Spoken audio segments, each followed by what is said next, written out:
Baik, Assalamualaikum warahmatullahi wabarakatuh. Eh, Perkenalkan, nama saya Selamat Fuadi. Saya salah satu dosen dari Universitas Muhammadiyah Metro pada program studi S1 Kewirausahaan. Ya, di sini saya akan menjelaskan salah satu tridharma perguruan tinggi, yaitu di bidang pengajaran. Ya, mata kuliah yang saya ampu pada semester sebelumnya itu terkait mata kuliah manajemen pemasaran bisnis. Ya, di sini mata kuliah ini memiliki deskripsi, yaitu mata kuliah manajemen membahas bagaimana mengembangkan strategi dan perencanaan pemasaran, mengumpulkan informasi dan memindai lingkungan, melaksanakan riset pemasaran dan meramalkan permintaan, menciptakan nilai, kepuasan dan loyalitas pelanggan, menganalisis pasar konsumen, mengidentifikasi segmen pasar dan target pasar, menciptakan ekuitas merek, membentuk positioning merek, menghadapi persaingan, menentukan strategi produk, merancang dan mengelola jasa, serta mengembangkan strategi dan program penetapan harga. Ya, di dalam mata kuliah manajemen pemasaran bisnis ini terdapat capaian pembelajaran atau CPMK dan sub CPMK. Pada capaian pembelajaran itu terdapat 3 capaian pembelajaran, yaitu yang pertama menguasai konsep dasar manajemen pemasaran sebagai landasan teori untuk menganalisis berbagai permasalahan. Kemudian yang kedua, memahami peran dan fungsi manajemen pemasaran dalam merencanakan dan mengendalikan seluruh kegiatan perusahaan. Yang ketiga, mengimplementasikan teori, melakukan analisis permasalahan dan mengembangkan alternatif solusi dari berbagai masalah yang dihadapi dalam bidang pemasaran. Kemudian ketiga CPMK ini diturunkan ke sub CPMK yang berjumlah 12 ya. Yang pertama yaitu mahasiswa mampu menjabarkan konsep pemasaran. Yang kedua, mahasiswa mampu menjabarkan konsep pemasaran produk dan jasa.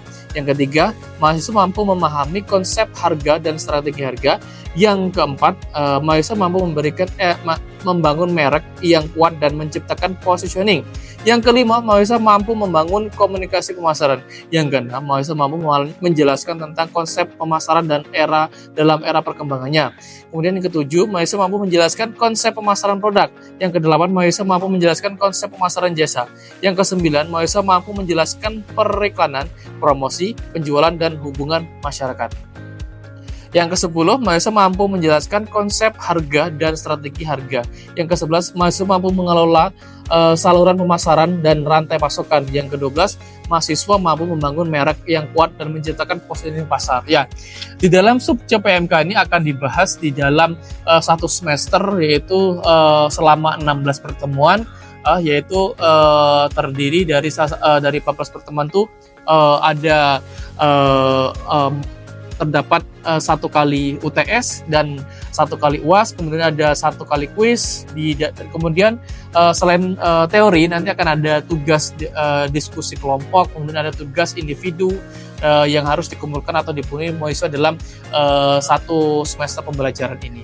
Mahasiswa akan dibebankan sebesar yang pertama absen sebesar 10%, kuis 10%, mid semester atau UTS 30%, tugas 15%, dan UAS sebesar 35%, dan total keseluruhan adalah 100%. Kemudian pembobatan nilai atau yaitu yang pertama di bawah 50, nilai 50 adalah mendapat nilai E, kemudian 50 sampai 54 adalah nilai D, 55 sampai 59 adalah nilai C min, kemudian 60 adalah nilai C, 61 sampai 64 adalah nilai C+, 65 sampai 69 adalah nilai B min, 70 itu adalah nilai B, kemudian 71 sampai 75 adalah nilai B+, 76 sampai 79 adalah nilai A min, 80 sampai 100 adalah nilai A. Oke, itu saja video dari singkat dari saya terkait pembukaan penjabaran terkait RPS pada mata kuliah manajemen pemasaran bisnis. Selanjutnya silakan menonton video singkat saya dalam pelaksanaan kuliah di kelas. Selamat menonton. Oke, assalamualaikum warahmatullahi wabarakatuh. Waalaikumsalam warahmatullahi wabarakatuh. Ya, selamat siang. Sampai berjumpa lagi di mata kuliah manajemen pemasaran bisnis. Ya, bagaimana kabarnya? Baik. Alhamdulillah baik. Ya, di materi ini ya kita sudah masuk pertemuan kedua ya terkait kita akan membahas terkait konsep dasar manajemen pemasaran ya. Ya, sebelum kita masuk materi saya akan mengabsen kepada kalian ya. Oke, yang pertama Novita, oke. Kemudian Gilang, oke. Kemudian Jessica, mana? Oke, Jessica. Aulia, oke. Kemudian Nurul, oke. Kemudian Rindi, kemudian Aulia, kemudian Nafa. Mana Nafa? Nafa? Oke, ya. Eh, Terima kasih ya. Sebelumnya di minggu yang lalu ya kita sudah membahas terkait manajemen pemasaran, yaitu terkait definisi pemasaran ya. Sebelum saya mulai ya, sebelum saya sudah selalu di pertemuan sebelumnya sudah menginstruksi bahwasanya saya pakai buku modul rujukan utama yaitu menggunakan buku manajemen pemasaran ya, yaitu yang dikarang oleh Philip Kotler dan Kevin Keller ya. Silahkan dibaca bukunya. Oke ya, sebelum saya masuk materi pada hari ini ya, saya mau flashback materi di minggu yang lalu, minggu pertama. Iya, minggu pertama saya sudah sedikit menyinggung terkait apa sih pemasaran, apa sih manajemen pemasaran ya. Ada yang masih ingat apa itu materi sebelumnya terkait pemasaran? Ada yang tahu? Ya, silakan Mbak. Materi yang kemarin itu tentang manajemen pemasaran itu bagaimana. Manajemen pemasaran itu suatu proses perencanaan kan karena manajemen itu ya Pak, perencanaan dan mengelola gitu. Jadi manajemen pemasaran itu proses perencanaan dan pelaksanaan pemikiran, penetapan harga, promosi dan distribusi ide gitu. Oke, terima kasih ya. Cukup baik ya apa yang disampaikan kepada Mbaknya. Terima kasih banyak ya. Oke, ya. Di sini minggu yang lalu kita sudah membahas terkait sudah menyinggung terkait dasar-dasar pertama kita mulai belajar pemasaran ya. Di minggu kita akan membahas lebih dalam terkait konsep dasar manajemen pemasaran ya. Ya, yang seperti dijelaskan Mbaknya tadi sudah cukup benar, sudah jelas. Nanti akan kita bahas di poin selanjutnya. Oke, kita masuk ke slide pertama ya. Ya, kita masuk standar kompetensi pada pertemuan minggu ini ya. Ya, yang pertama kita akan mencapai mahasiswa mampu memahami konsep dasar manajemen pemasaran yang pertama. Yang kedua, mahasiswa mampu menjelaskan kebutuhan, keinginan dan permintaan. Kemudian mahasiswa mampu menjelaskan produk. Kemudian mampu menjelaskan nilai, kualitas, puasan. Kemudian mampu menjelaskan pertukaran, transaksi dan relasional. Dan yang terakhir adalah konsep pemasaran dalam Islam dan pemasaran syariah. Ya, nanti akan kita bahas di pertemuan pada hari ini. Oke. Marketing ya, kita berbicara terkait marketing. Apa sih pertanyaan? Apa sih marketing? Seberapa penting sih marketing gitu ya? Karena marketing ini begitu sangat penting dan sangat kompleks di dalam industri bisnis UMKM dan usaha ya. Kenapa? Jika tidak ada marketing itu sulit produk itu bisa berjalan. Karena apa? Marketing ini adalah salah satu tolak ukur kesuksesan ya untuk mencapai sebuah usaha tersebut ya. Karena contoh, saya punya spidol ya. Tapi kalau spidol ini tidak saya kenalkan, tidak lakukan saya pemasaran, tidak saya makan marketing, mustahil orang akan membeli produk kita, mustahil orang akan tahu produk kita. Jadi untuk memperkenalkan produk kita, kita perlu melakukan itu marketing ya, pemasaran untuk memperkenalkan produk kita ya. Jadi orang tahu, kemudian minat, baru setelahnya baru melakukan transaksi atau pembelian. Itu berarti pentingnya sebuah marketing. Oke, lanjut. Ya.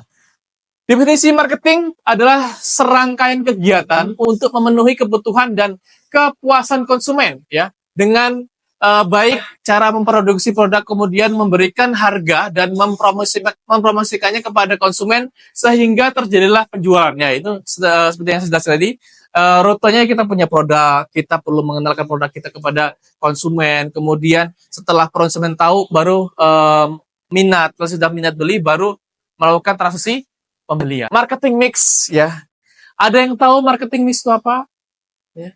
Marketing mix itu ada poinnya ada 4 ya, yaitu adalah 4P. 4P pertama itu terkait produk ya. Produk apa yang akan kita ciptakan atau kita produksi. Kemudian P yang kedua adalah place, tempat.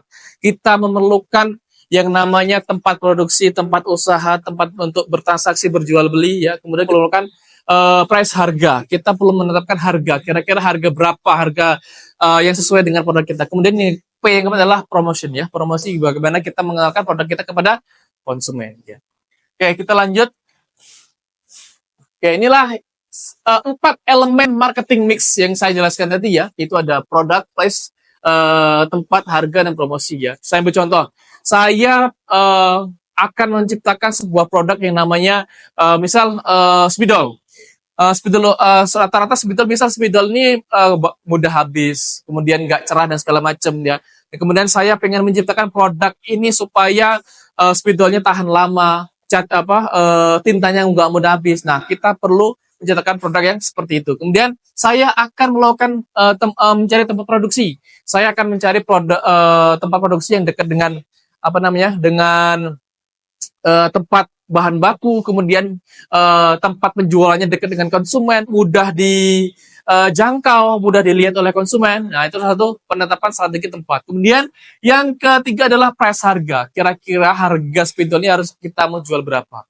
Nah, kita perlu melakukan penetapan harganya sesuai dengan kira-kira nilai produk yang ada. Oke, kemudian langsung kita masuk ke yang keempat, ya, promosi ya. Kira-kira strategi promosi seperti apa ya?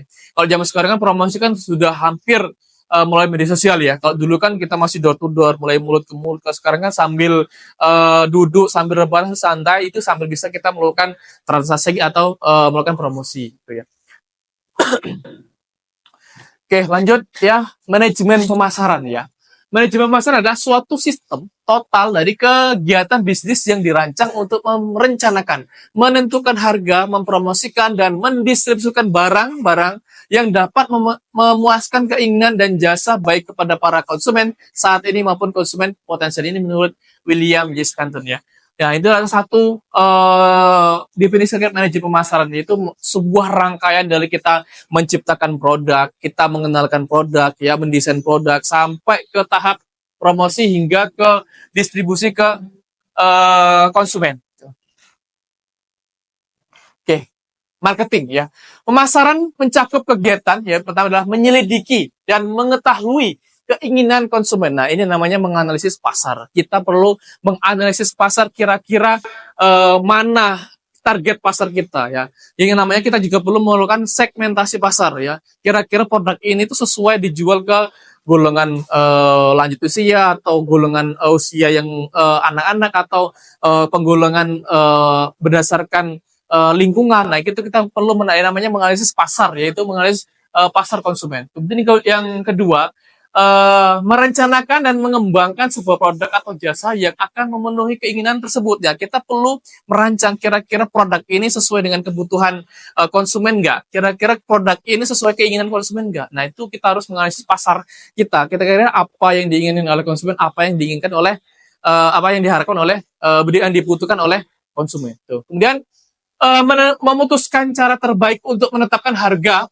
mempromosikan dan mendistribusikan produk apa aja. Nah, itulah bagaimana cara terbaik kita mempromosikan produk kita. Ya, itu tergantung desain pemasaran kita bagaimana. Ada yang pakai media sosial, ada pakai video, ada yang pakai jejaring sosial, ada yang pakai mulut ke mulut, ada door to door, ada langsung, segala macam. Itu tergantung metode pemasaran. Nah, nanti itu akan kita pelajari di pertemuan selanjutnya. Tuh. Kemudian intinya, proses pemberian kepuasan konsumen kepada konsumen untuk mendapatkan laba melalui pemenuhan kebutuhan dan keinginan konsumen itu sendiri. Itu adalah poin kunci di slide ini ya. Marketing ya, jadi definisi dari pemasaran itu sendiri adalah proses sosial dan manajerial di mana individu dan kelompok memenuhi kebutuhan dan keinginan melalui pertukaran dengan pihak lain. Ya, ini adalah konsep inti pemasaran menurut buku yang saya rujuk, yaitu buku Philip Kotler ya, yaitu di mana sebuah kebutuhan, keinginan dan permintaan itu langsung nyambung ke produk, kemudian nilai kualitas dan kepuasan, kemudian langsung nyambung ke transaksi dan di pasar ya. Kebutuhan, keinginan dan permintaan. Nah, kita masuk ke kebutuhan. Ada yang tahu apa sih kebutuhan ya? Apa sih keinginan, apa sih perbedaan dari keduanya ya?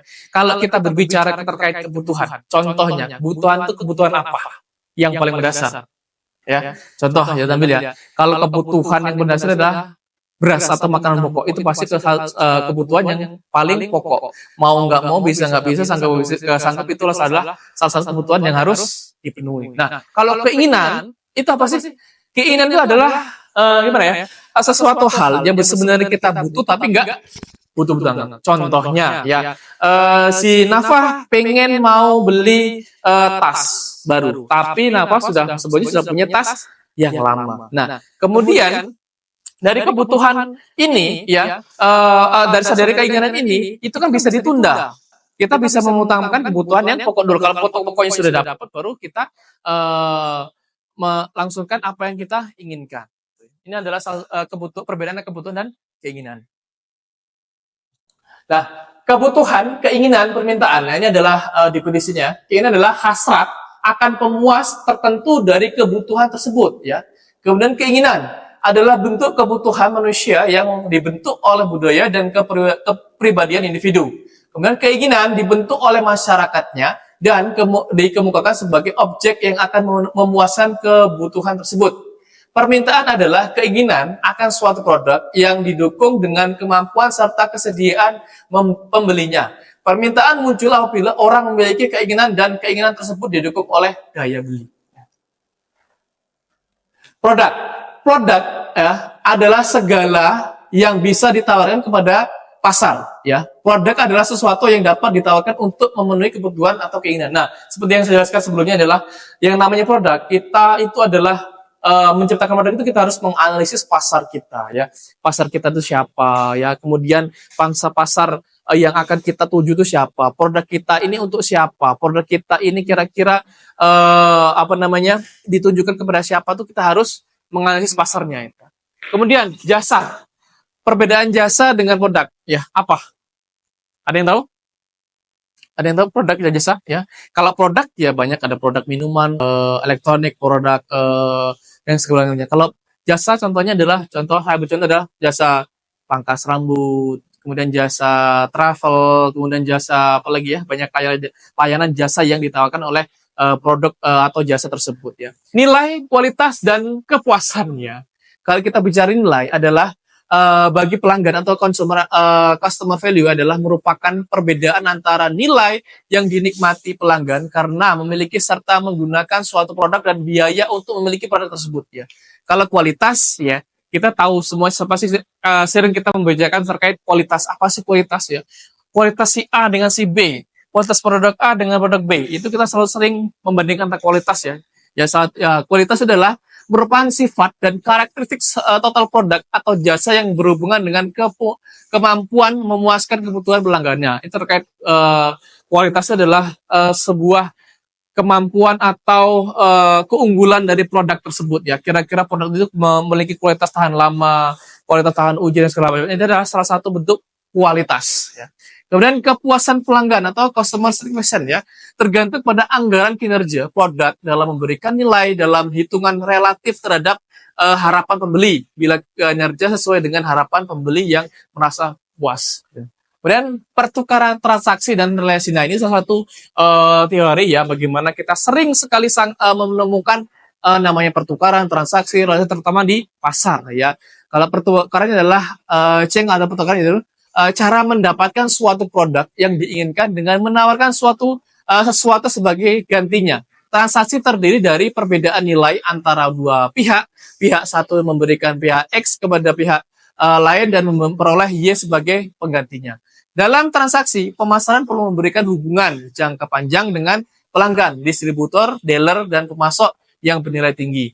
Pemasaran rasional adalah suatu proses menciptakan pemeliharaan dan penguatan hubungan yang kuat dan penuh nilai dengan pelanggan dan mempercayakan stakeholder lainnya. Nah, pasar, ya. Kalau kita berbicara pasar, ya, pangsa pasar, ya. Kalau tahun 2010 ke belakang, ya, saya ambil contoh adalah produk kendaraan bermotor, ya. Tahun 2010 ke belakang itu rata-rata motor itu masih motor ini, ya, konvensional kayak motor pada umumnya pakai gigi, pakai kopling segala macam. Kalau mulai tahun 2010 10 ke sini itu pergeseran pangsa pasar motor tuh bergeser ya. Mayoritas perusahaan baik perusahaan yang besar seperti Yamaha, ya Honda itu sudah menciptakan kendaraan apa Matic ya sesuai dengan kebutuhan pangsa pasar di kota. Kemudian di akhir-akhir ini kurang lebih 1 atau 2 tahun terakhir kita sudah mulai digembleng dengan kehadiran motor listrik atau sepeda listrik. Nah, itu salah satu bentuk pergeseran perubahan bangsa pasar saat ini ya. Jadi tergantung kebutuhan zaman ya. Kalau dulu apa namanya masyarakat kota itu kan pengennya masyarakat motor menggunakan Matic yang tidak yang simple, nggak repot-repot segala macam. Nah, saat ini bergeser ke hemat daya ya, yang hemat, tinggal nggak perlu isi BBM, tinggal charger aja, beralih ke kendaraan listrik. Nah, itu salah satu bentuk pergeseran perbedaan antara pasar zaman ke zaman. Ya. Kemudian pasar, manajemen pemasaran dapat memandang pasar sebagai suatu keseluruhan atau pasar total atau sebagian suatu pasar yang terdiri dari berbagai berbagai bagian pasar ya, bangsa pasar itu ya.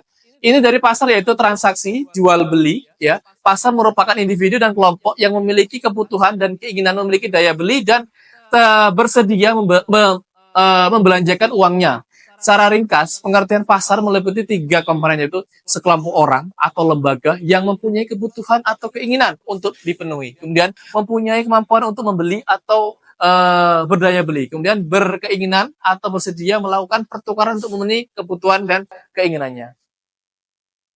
Oke, ini adalah konsep pemasaran dalam Islam. Ada yang tahu konsep pemasaran dalam Islam itu apa sih perbedaannya? Apa ada yang tahu? Kalau kayak yang kita tahu itu kan paling umum adalah contoh aja perbedaan antara bank konvensional dan bank syariah ya. Kalau bank konvensional ya kita tahu ya bank pada umumnya seperti itulah misalnya. Kalau bank syariah itu kan salah satu berpedoman kepada syariah atau bertaat pada hukum agama ya. Jadi menggunakan hukum syariah itu salah satu perbedaan antara konsep apa namanya bank syariah atau pasar syariah dan pasar konvensional. Ya. Kita berbicara terkait pemasaran syariah merupakan segala aktivitas yang dijalankan dalam kegiatan bisnis yang menggerakkan proses penciptaan, menawarkan dan merubah value atau nilai dari suatu inisiator kepada stakeholder yang dalam keseluruhan prosesnya sesuai dengan akad dan prinsip-prinsip muamalah bisnis dalam Islam. Nah, seperti saya singgung tadi ya, kalau kita berbicara syariah ya konsep atau sumber pembiayaan atau pengambilan atau keputusannya itu berdasarkan sumber kaidah hukum Islam ya. Kalau yang konvensionalnya itu umum pada umumnya tuh. Kemudian syariah marketing merupakan solusi terhadap kebutuhan pasar yang memilihkan penerapan bisnis yang sesuai dengan nilai dan kaidah agama. Ada 3 konsep pasar dalam syariah marketing ya. Strategi untuk syariah ya yang berarti cara berpikir secara kreatif, inovatif dan bijaksana dalam mencapai ide untuk memasarkan suatu produk atau jasa. Teknik untuk market value, kemudian market share ya, yakni bagaimana usaha kita dalam mempengaruhi sasaran pasar melalui tulisan, gambar atau ucapan yang baik dan santun. Value to market ya, pemasaran yang dilaksanakan pada nilai-nilai agama dan dilaksanakan dengan sepenuh hati dalam segala transaksi hingga mampu memuaskan konsumen dan stakeholdernya. Nah, integritas konsep pemasaran ya. Saya tadi sudah menjelaskan apa sih pemasaran, kemudian apa sih konsep digital marketing. Nah, ini kita masuk ke integritas konsep pemasaran. Pada dasarnya, untuk memberikan kepuasan konsumen secara optimal, semua elemen-elemen pemasaran yang ada harus diintegrasikan. Di samping itu juga harus dihindari adanya pertentangan di dalam perusahaan maupun antara perusahaan dengan pasarnya. Semua bagian yang ada dalam perusahaan harus menyadari bahwa tindakan mereka sangat mempengaruhi kemampuan perusahaan dalam menciptakan dan mempertahankan pelanggannya atau langganannya. Nah, itu tadi materi kita pada pertemuan yang kedua nih. Kita tadi sudah saya flashback materi kita ya. Yang sebelumnya kita sudah membahas terkait definisi pemasaran, konsep-konsep pemasaran. Kemudian kita sudah membahas marketing mix, contoh produknya sudah saya jelaskan tadi ya. Nah, kira-kira ada yang ingin tanyakan terkait topik atau materi kita pada hari ini? Ya, silakan Mbak. Baik Pak, izin bertanya. Kan dalam pemasaran itu biasanya tim marketing itu memasarkan keunggulan-keunggulan produk ya Pak. Ya. Nah, jadi pertanyaannya itu, apakah perusahaan itu dapat menggunakan strategi memanfaatkan data pelanggan? Maksudnya itu dalam pembelian data pelanggan itu kan jadi masuk ya Pak dalam penjualan produk mana yang lebih unggul, lebih terlaris gitu. Jadi data pelanggan itu kalau dalam pemasaran apakah bisa digunakan menjadi strategi gitu? Oke. Sudah cukup? Cukup. Oke, terima kasih. Sangat luar biasa sekali ya pertanyaannya ya. Terkait data pelanggan untuk strategi pemasaran, gitu ya. Nah, itu sangat penting ya. Karena apa? Kita tuh perlu yang pertama kita perlu menganalisis pasar ya. Kemudian kita juga perlu melakukan evaluasi hasil ya. Nah, dari evaluasi lah kita perlu memerlukan data penjualan, data kunjungan, data penjualan sebelumnya. Nah, itu kita perlukan. Kenapa? Kita perlu menganalisis. Misalnya contoh dalam hari ini, misal saya mau buka usaha kue. Ya, misal saya buka kue A misalnya contoh kan. Nah, saya membuka contoh saya menjual 10 kue, 10 potong kue. Nah, dalam salah pula hari itu misal penjualannya hanya mendapatkan 5 potong kue. Nah, sebenarnya yang jual si A, si B, si C. Nah, kemudian hari kedua saya sama menggunakan menjual 10 potong kue lagi.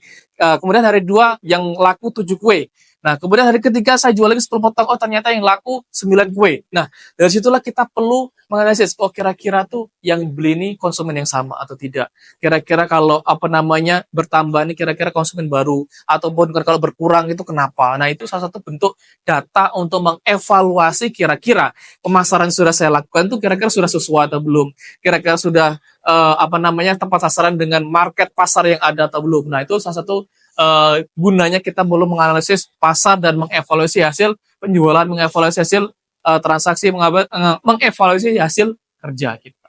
Itu ya. Terima kasih. Oke, ada yang lain? Ada yang lain? Ada? Oke, kalau tidak ada, kita akhiri ya pertemuan hari ini. Silahkan dipelajari topik-topik hari ini. Minggu depan kita akan flashback kira-kira materi apa yang sudah saya sampaikan hari ini. Dan jangan lupa ya, nanti ada tugas individu bagi kalian ya. Ya, tugasnya silahkan kalian menganalisis pangsa pasar yang ada di lingkungan kalian. Anggap saja kalian akan menciptakan sebuah produk ya.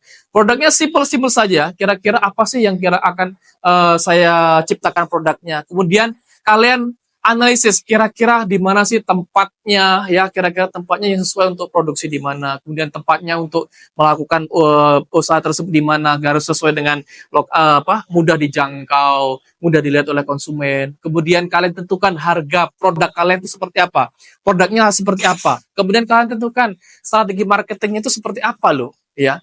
Nah, kalian tentukan ya, kalian rencanakan ya, silakan tugas ini dikumpul minggu depan ya. Ini tugas individu dan minggu depan silakan dikumpul ya.